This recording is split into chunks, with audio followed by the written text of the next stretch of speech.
Bonjour, bienvenue, mon nom est Ibrahima Touré, je suis consultant en informatique chez Fujitsu. Dans cette vidéo, s'inscrivant dans le cadre de nos séries de vidéos sur la technologie WPF de Microsoft, nous allons présenter la leçon intitulée Web Panel dans le chapitre Layout. Alors, comment réaliser un Web Panel et qu'est-ce que c'est qu'un Web Panel? Ce que nous allons voir assez concrètement dans cette vidéo. Un Web Panel est un contrôle container dont le rôle est d'envelopper d'autres éléments placés en son sein suivant une certaine orientation.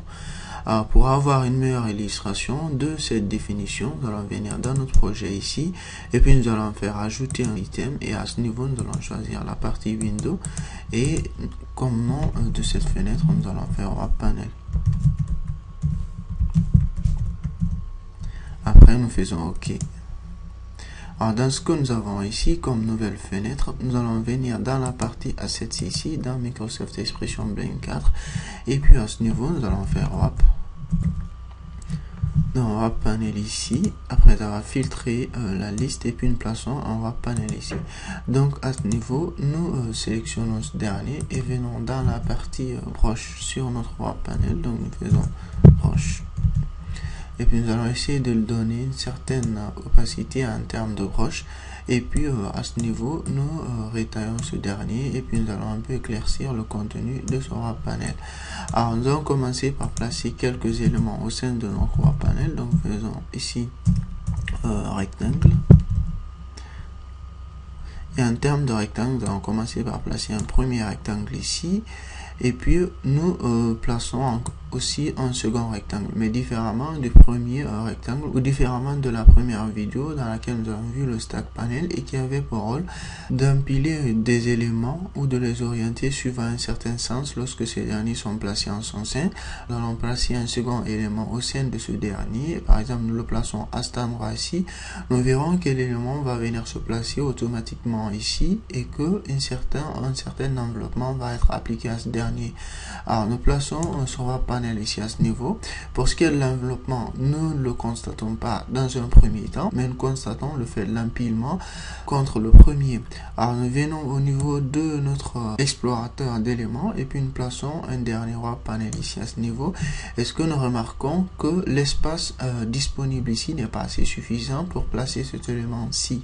Alors ce qui fait qu'automatiquement le Web Panel procède à l'enveloppement de ce dernier, c'est-à-dire à la partie où il y a le plus d'éléments à notre prochain élément qui se trouve placé en son sein. Alors nous venons ici et plaçons d'autres éléments et nous plaçons d'autres éléments encore et à ce niveau nous assistons au fait de l'orientation. Alors nous sélectionnons notre Web Panel ici à ce niveau et puis là dans l'explorateur des propriétés nous venons dans orientation et au lieu que ce ne soit l'orientation horizontale choisie par défaut, nous allons mettre l'orientation à verticale et là nous voyons les éléments ici qui sont wrappés, c'est-à-dire les éléments qui sont enveloppés verticalement et nous ne voyons plus de dépassement ou d'enveloppement ici du Web Panel vers la position ou vers le sens vertical. Donc voilà globalement ce qui concerne le Web Panel.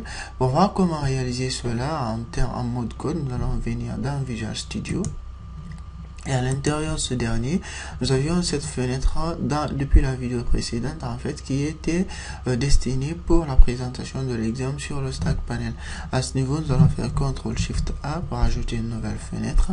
Donc en termes de fenêtre, cette fois-ci aussi, dans Visual Studio, nous allons mettre Web Panel. Alors nous réarrangeons l'environnement ici à ce niveau. Et puis à l'intérieur d'ici, nous pouvons enlever la grille qui se trouve par défaut placée dans notre fenêtre. Et puis nous plaçons Web Panel. Donc un CTRL. Donc en termes de Web Panel, celui-ci étant placé là, nous plaçons au sein de ce dernier un rectangle auquel nous allons donner en termes de hauteur un max 8 par exemple de la valeur de 100 et une largeur minimale qui diront min width à la valeur de 50 ou plutôt le min width à la valeur de 100 et le max 8 ici à la valeur de 50. Nous allons donner une certaine couleur de remplissage de fil ici à la valeur de red, donc rouge, et un certain stroke ici, c'est-à-dire la couleur de bordure à la valeur de black. Et puis nous réformons ici ce rectangle. Au lieu d'avoir les max 8 ici, nous allons simplement mettre la hauteur simplement ici, et puis en termes de min-width, nous allons enlever cette valeur, on va mettre la valeur simplement de width ici. Donc nous copions ce premier rectangle-ci, et puis nous collons cette valeur-ci ici, et puis nous collons encore un autre voici à ce niveau. Et ce que nous remarquons, c'est qu'à chaque fois que nous rajoutons un rectangle de plus à notre wrap panel, que nous assistons au même phénomène d'enveloppement que nous avons vu dans Microsoft Expression Blend 4 lorsque nous réalisions un wrap panel. Alors, nous allons placer un autre élément ici et nous verrons que cet élément va venir se placer là. Donc voilà, et puis quand nous allons placer un dernier élément, il va venir automatiquement se placer ici parce que l'espace qui se trouve ici n'est pas assez suffisant. Donc nous collons ce qui se trouve placé là. En termes d'orientation, nous venons là et nous disons que l'orientation, au lieu qu'il soit défini à horizontal par défaut, nous allons le mettre à vertical.